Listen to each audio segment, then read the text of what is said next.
Hi guys, welcome back to Nothing Serious with Padmini, and today's episode is a shout out to all the youngest siblings out there. So, podcast ஆரம்பிக்கலாங்களா?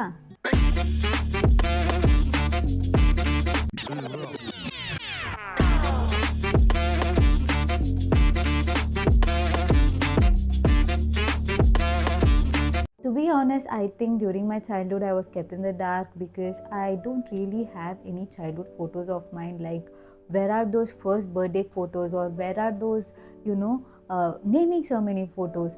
Then I started to wonder, probably my parents didn't prefer taking pictures of their little cute baby. But then here's a funny part, they did have me photographed only once, and it was right before getting my head shaved in Tirumala. And when I asked my parents what the reason was, they told they wanted to have at least one picture of mine before getting my head shaved. So I have to actually convey my nandrigal to Lord Venkateshwara, because if not for him, I wouldn't have a baby picture of mine. Govinda. I have a proof of my existence as a baby only because my hair was about to go. Just one though. And then comes the classic youngest child reality, the hand-me-downs. We don't need your hand-me-downs. I don't know how it works between a brother and a sister, but between sisters, we survive on hand-me-downs. A few inches later. My school uniforms were hand-me-downs, my textbooks were hand-me-downs, my school shoes were hand-me-downs, the advices that I used to get were also hand-me-downs. So I basically lived my childhood in recycled memories. Nothing was really mine at first, but honestly, I didn't feel bad about it because it was normal and it was practical, it was economical, and it actually made sense. And today I'm very glad that I have sisters, because we get to share our clothes, we get to share our accessories, our shoes, and slippers. So if you have a sister, I think you'll understand what I mean. I have two elder sisters, Pushpita and Punita, and they are twins. We have about 3 years of age gap between us. Growing up, they fought a lot, like a lot. And I used to enjoy watching them fight and throw things at each other. It used to be so fun. Even when Amma and Appa used to, scold Pushpita and Punita, I used to take mental notes of what to do and what not to do. I knew what not to do before I even tried out anything. I escaped a lot of trouble simply because I had already seen how it would end, and I had watched the consequences play out in the real time. And maybe that's why, I wasn't watched as closely as them, and sometimes I wonder, was I ignored or was I just an easy child?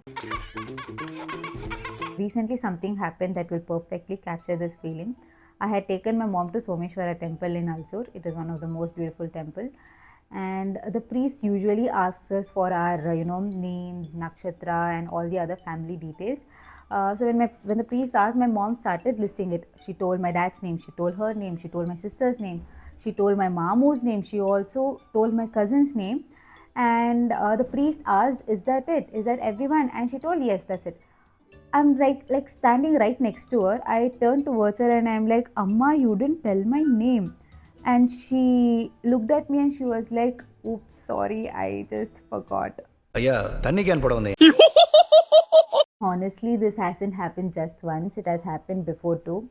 At this point, it's almost a family joke, and I don't take it to heart anymore because I know they love me just as much. But still, moments like this, make you pause. Being the youngest is kind of strange, you might sometimes feel overlooked, but on the other hand, you also get the freedom and there's less pressure. The rule book has actually been tested on someone else, so you get to move smarter and faster, and you adapt quickly. So yeah, we may not have had the spotlight, and I think we have learned to live without it, and it might be our superpower. So I'm going to put a full stop to this younger sibling episode, and I'm going to go off topic because it's Valentine's month and I'm going to talk about love. So I'm going to tell you a small story about a boy, a girl, and a cat. So story ஆரம்பிக்கலாங்களா? So in 2024, we rescued a male cat. His name was Hachi. As soon as we rescued him, we found adopters. Three girls were living together, and one of them decided to adopt him. So it was basically three girls and one very lucky male cat. And when I say lucky, I mean spoiled, like completely spoiled. He got presents, treats, expensive toys, so much attention. He was living the best life.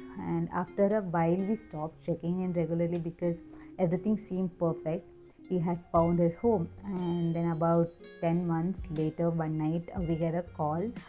His cat mom had passed away. It was sudden, it was shocking, and we weren't expecting this news at all. His roommate told us that Achi had been alone in that house for like 2 days and was refusing to leave, just sitting there waiting. So once again, we had to search a house for Achi, and it was very tough. But before we could even start the process, her boyfriend reached out to us. It hadn't even been 3 days. He said that he wanted to adopt Hachi. He wanted to keep him as her memory, as something that still connected him to her. He lived in another state, and he arranged everything. Hachi traveled by flight to go to him, and it wasn't easy. He had to convince his whole family. His grandmother had allergy issues, and there were other practical problems as well, but he fought for it. And in the beginning, he told us it was tough for him to convince his parents and make things work. But today, his family celebrates Hachi's birthday, and Hachi has found home again. And honestly, the story isn't just about a cat. It shows how much that boy loved that girl, to take responsibility for her pet, to carry a part of her life forward, and to fight for that. I think that's love. It reminds you that real love exists, that sometimes people show it in a quiet, responsible, long-term ways, not just grand gestures. So if you're single and you're wondering whether you will ever find someone, relax. Okay, being single is fun, enjoy it, but do trust this, you will meet someone, and I genuinely hope you meet someone as kind, steady, and committed as Hachi's cat dad. Maybe next Valentine's you will be celebrating it with them. So that's it for today, guys. See you in the next episode of Nothing Serious with Padmini. Bye bye.